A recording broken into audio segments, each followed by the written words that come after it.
नमस्कार दोस्तों, मैं पंकज वर्मा आप सभी का स्वागत करता हूं।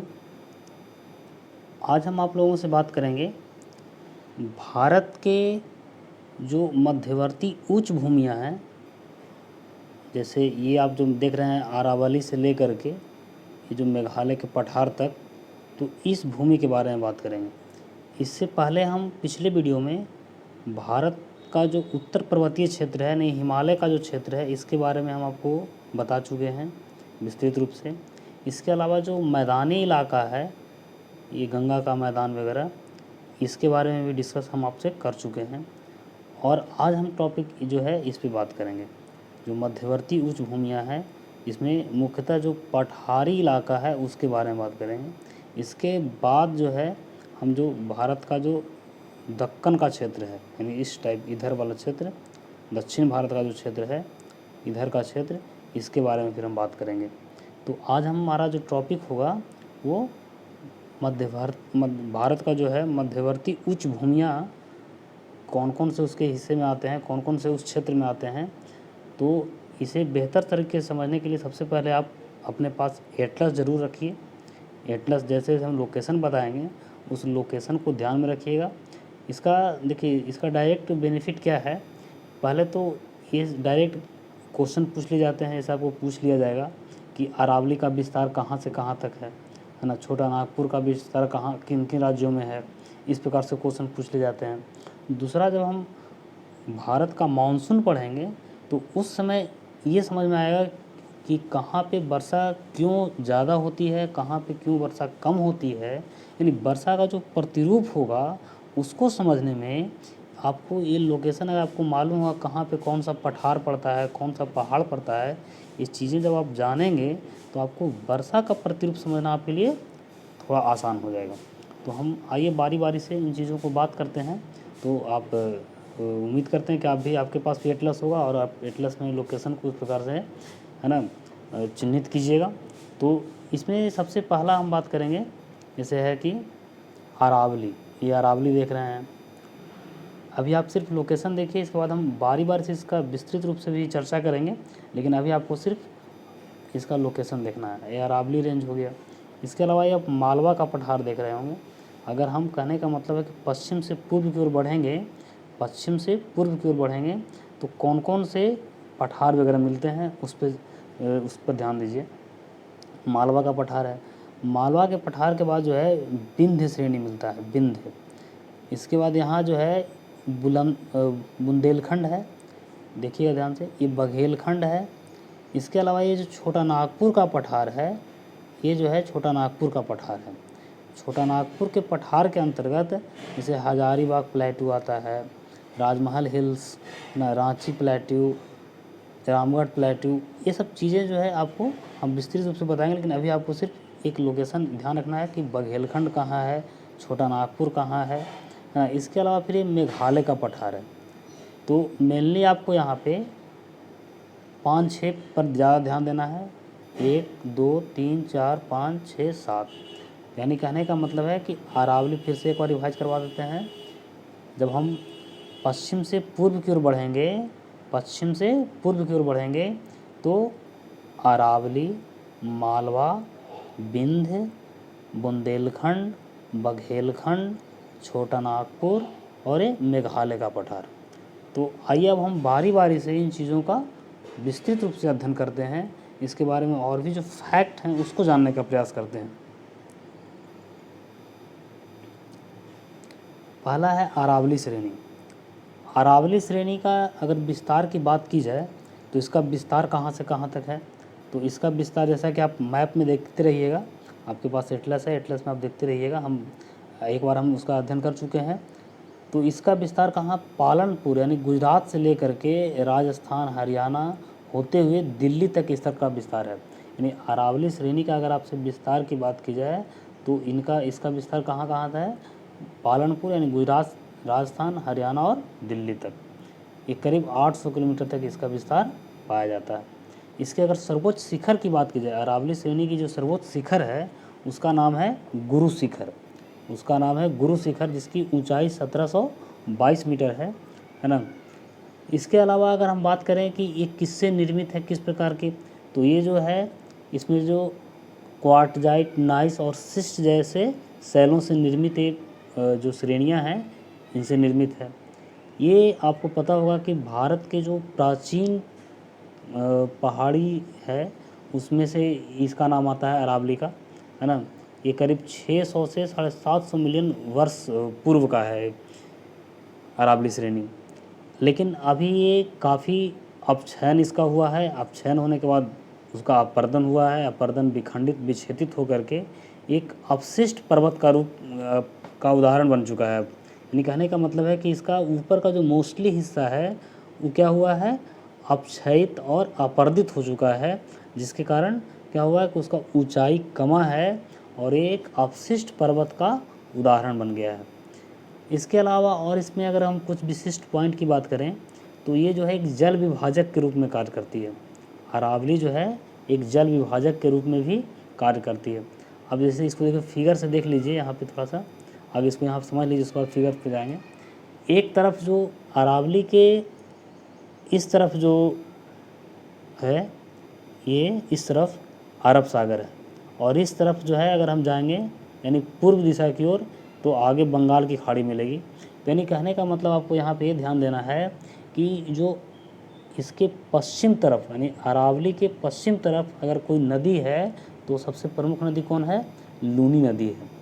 लेकिन आपको ये भी ध्यान रखना है साथ में कि ये जो लूनी नदी है जाके अरब सागर तक पहुंच नहीं पाती है। अरब सागर में पहुंचने से पहले ही ये विलुप्त हो जाती है कि नहीं। वहीं दूसरी ओर अगर हम बात करें बंगाल की खाड़ी तरफ तो इसमें कई नदियाँ जो हैं जा कर के मिलती है, जिसमें प्रमुख रूप से हम गंगा यमुना को यहाँ पे जानेंगे, क्योंकि ये अरावली के पास से ही एक तरह से यहाँ पे जल विभाजक के रूप में कार्य करती है। जल विभाजक का मतलब कि ये इसे ऐसा नहीं कि इधर का जल जो है, अगर मान लीजिए हम ऐसा कल्पना करते हैं कि अगर ये अरावली नहीं होता तो हो सकता है कि ये यमुना की नदी, यमुना का जो पानी इधर इस तरफ बहती है वो शायद इस तरफ भी बह सकती थी। तो इसीलिए इसको कहा जाता है कि जल विभाजक के रूप में काम करती है। इसे इसको थोड़ा फिगर से समझ लीजिए। इसे देखिए, ये आपका अरावली रेंज है, ये जो है अरावली रेंज है, और इस तरफ आप देख पा रहे होंगे लूनी नदी जो है इधर से ऐसे बहती है, और देखिए ये यमुना नदी इस प्रकार से ऐसे बहती है। तो यानी कहने का मतलब है कि ये जो है क्षेत्रीय जल विभाजक के रूप में कार्य करती है। ये चीज़ हुई। इसके बाद हम आगे बात करेंगे मालवा का पठार के बारे में। मालवा का पठार की बात करें तो मालवा का पठार जो है अरावली और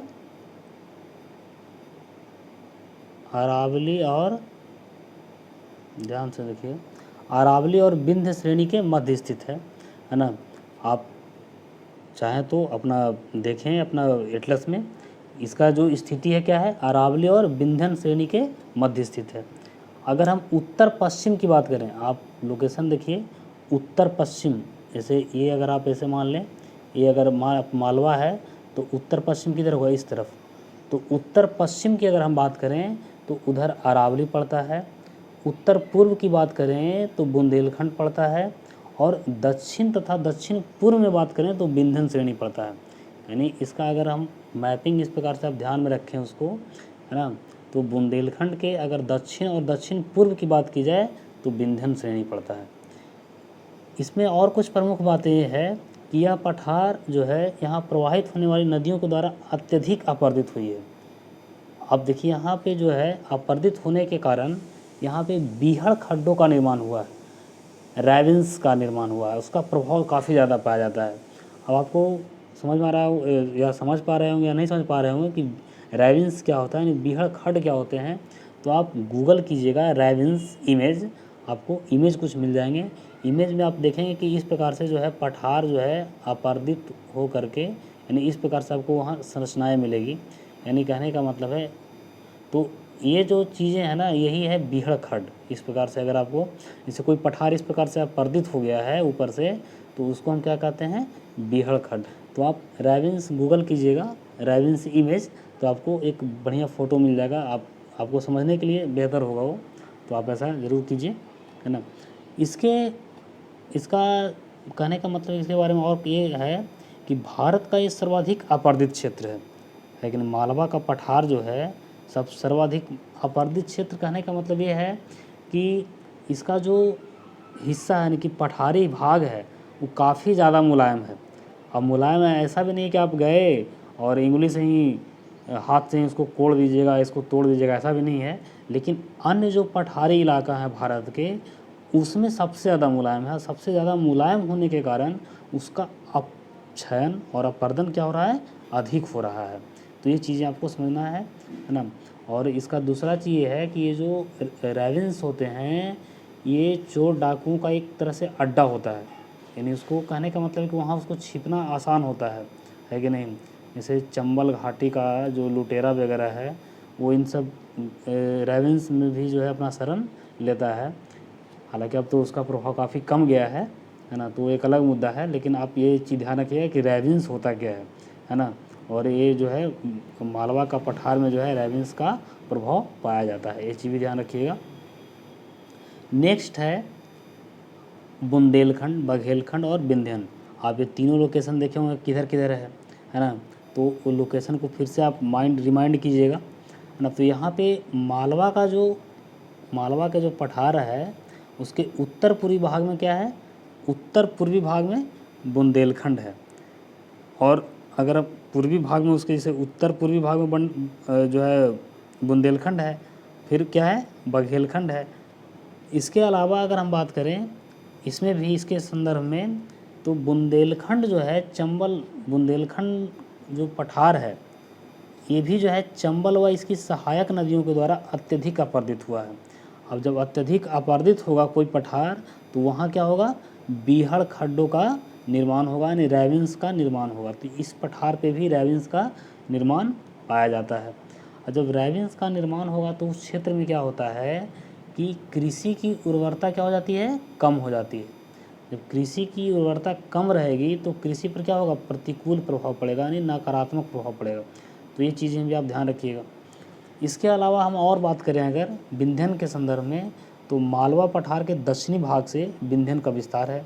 आप जैसा कि लोकेशन अभी हम आपको बात किए थे, आप फिर से उसको देख सकते हैं कि मालवा पठार के जो दक्षिणी भाग है उसमें विंध्यन का विस्तार पाया जाता है। ये लगभग 1050 किलोमीटर तक इसका विस्तार पाया जाता है। और ये भी जो है जल विभाजक के रूप में कार्य करती है, यानी विंध्यन जो है ये भी जल विभाजक के रूप में कार्य करती है। अगर हम नॉर्थ में बात करें, विंध्यन के नॉर्थ में यानी उत्तर में, तो उधर जो है चंबल नदी का प्रभाव पाया जाता है ना। अब ऐसा नहीं कि चंबल नदी वहीं से निकलती है, हम ये नहीं कर रहे हैं। हम ये कह रहे हैं कि उधर चंबल नदी का प्रभाव पाया जाता है, यानी कि उस क्षेत्र से चंबल नदी प्रवाहित होती है। वहीं दक्षिण दिशा में कहें अगर विंध्यन के, तो विंध्यन के दक्षिण दिशा में जो है नर्मदा नदी का प्रभाव होता है, नर्मदा नदी प्रवाहित होती है। तो ये भी एक जल विभाजक के रूप में कार्य करती है विंध्यन श्रेणी भी। तो ये आप समझ गए होंगे काफ़ी बेहतर तरीके से, है ना। बुंदेलखंड, बघेलखंड और विंध्यन। आपको इसमें करना कुछ नहीं है, करना सिर्फ है कि आपको लोकेशन याद रखना है कौन सा, अगर हम पूर्व से पश्चिम की ओर जाएंगे तो कौन सा क्रम होगा, ये क्रम ध्यान रखिएगा सिर्फ, बस इसमें क्रम ध्यान रखना है। कुछ इसमें जो इम्पोर्टेंट चीज़ें हैं जैसे बीहड़ खड्ड का निर्माण कहाँ होता है, कहाँ नहीं होता है, कहाँ ज़्यादा होता है ना, किसका कहाँ प्रभाव ज़्यादा पाया जाता है रेवेंस का, ये सब चीज़ें ध्यान रखिएगा। ये सब परीक्षा में पूछ लिए जाते हैं।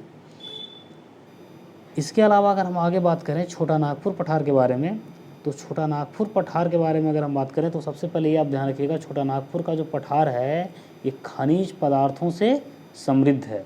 क्या है, खनिज पदार्थों से समृद्ध है। इसके अलावा अगर हम बात करें इसमें इसका विस्तार, छोटा नागपुर पठार काफ़ी इंपॉर्टेंट है, इसको ध्यान रखिएगा थोड़ा विशेष रूप से। इसका विस्तार कहाँ से कहाँ तक पाया जाता है, किन किन राज्यों में पाया जाता है, तो ये चीज़ आप ध्यान रखिएगा।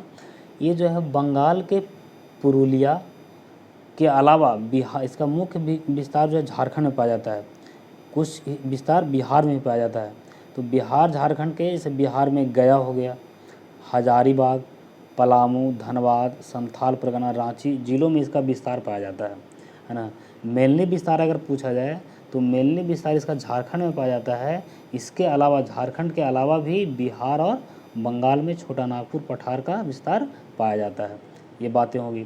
इसके अलावा अगर हम बात करें कि इस क्षेत्र से, यानी कहने का मतलब है कि जो प्रवाहित होने वाली अगर प्रमुख नदियों की बात करें तो उसमें प्रमुख नदी जो है कौन कौन आता है, महानदी, दामोदर नदी, स्वर्णरेखा नदी तथा सोन नदी। इसके अलावा और भी कई छोटी छोटी नदियाँ हैं, लेकिन आप ये प्रमुख 4-5 नदियों के नाम याद रखिए।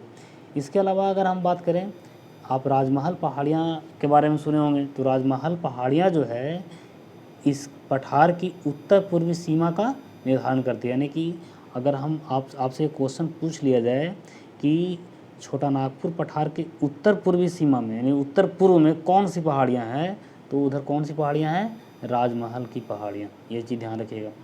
यह पठार कई भागों में बटा हुआ है, जैसा कि आपको हम फिगर में बताए थे। जैसे उसमें है रांची का पठार, हजारीबाग का पठार, कोडरमा का पठार, इसकी के अलावा और भी हैं, है ना, रामगढ़ हिल्स, ये सब भी है उसमें।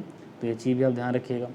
इसके अलावा हम ये बात इम्पॉर्टेंट है कि भी है, क्वेश्चन पूछा जाता है कि जो दामोदर नदी घाटी है वो एक भ्रंश घाटी के रूप में पाई जाती है। एक किस रूप में पाई जाती है? नदी भ्रंश घाटी के रूप में पाई जाती है। तो ये भी एक इम्पॉर्टेंट फैक्ट है, इसको भी आप ध्यान रखिएगा।